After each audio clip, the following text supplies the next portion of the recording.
they had three major policies that were going to be followed. First, Lucifer says, we have to make sure that people, humans, get to believe that Satan and his angels do not really exist. You know, Roger, that's interesting, because a recent research study report that I read indicated that in a national survey, I believe it's over 75% of people do not really believe in a real tangible devil. But there is one. Oh, yeah. The next thing, the three-parts policy that they had adopted there, the second one was to find a way of being able to get total control of people's minds. And that would be done by taking hypnotism out of the realm of the occult and introduce it as a new science for the benefit of mankind. They felt that by taking hypnotism out of the realm of the occult and introducing it as a new science for the benefit of mankind, they could then use people of great renown, educators, people of capacity, that would do great things, such as supposedly regress people in time to former lives that they had.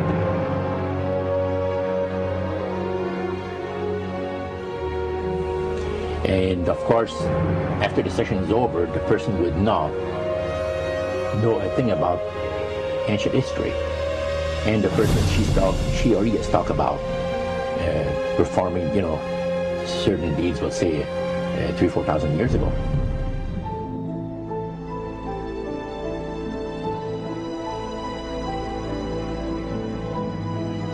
But this was their strategy. Now, what this would do for the thing is this, that it would create in the minds of the general public, solidly set in the mind of the general public, an unwavering trust in that great deception.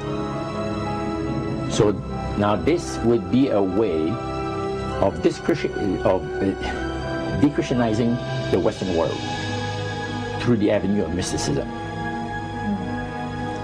The three things were, number one, that they did not want Satan did not want the human family to think that he or his angels existed. Right.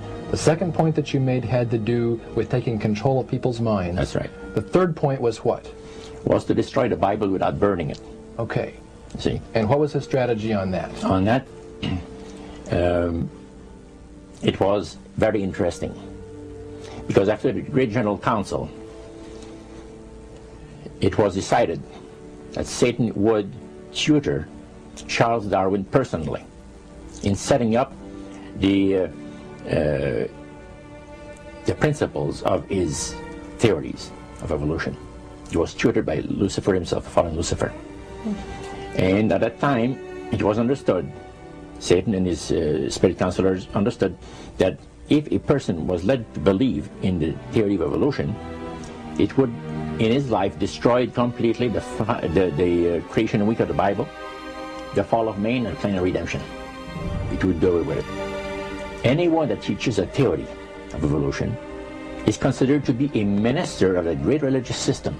And he said that every teacher of that theory is recognized by the spirits as a person of great value and receives a very special unction from Satan himself, giving great power to induce spiritual blindness, to convince and convert. Three capacities.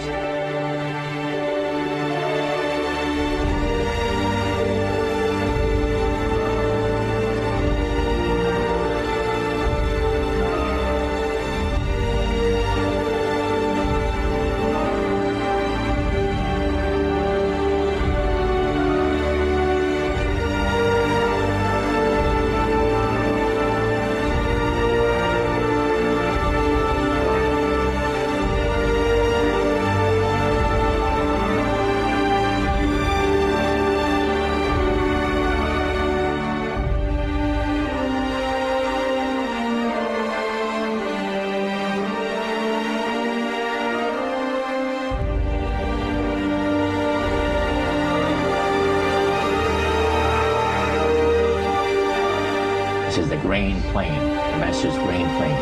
for harvesting the nations, for harvesting the multitudes of the earth into his cause, just before the close of the great controversy between the forces of good and evil. It's going to be done in a unique manner.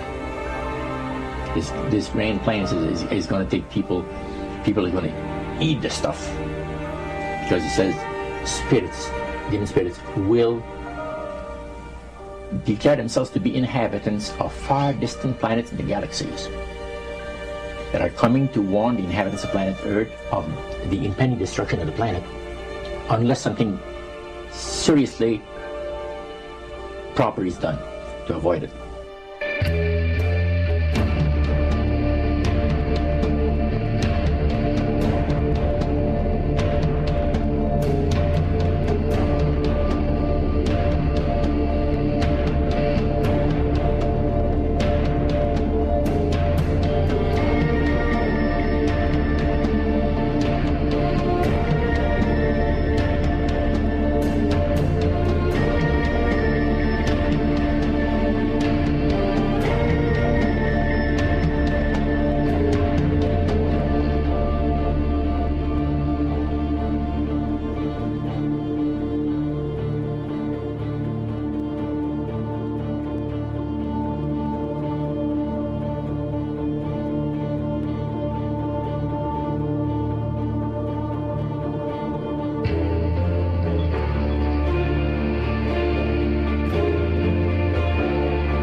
Use this metaphor. If you think about Aladdin and his lamp, you've probably heard of that one. The genie always says one thing. Your wish is my command. You know, the universe is this great genie, and your conscious mind is Aladdin. It formulates the intention of what you choose for your life.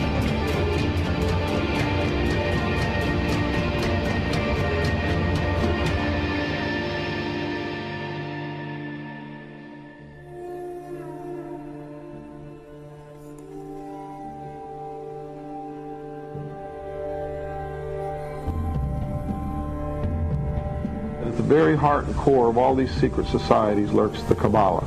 It is a method of encoding information through a system of mathematics and numbers. These people that belong to the secret societies never dared to write down in any language what they knew, what it was that they were guarding, because then someone could steal it and then the secret would be out. So they took this knowledge and they made it occult through a system of encoding, encryption, one of which is mathematics, numbers. Another is architecture. Everybody wonder, why do they have a fraternal organization called the Freemasons? Aren't those the guys that build walls? You bet they do. But every wall they build contains the secrets that have been kept and maintained throughout the ages, and it's encoded in the architecture and in the measurements of the buildings and in the mathematical formulas used to derive the geometry, the shape, the length and breadth and height of rooms. It's all encoded there.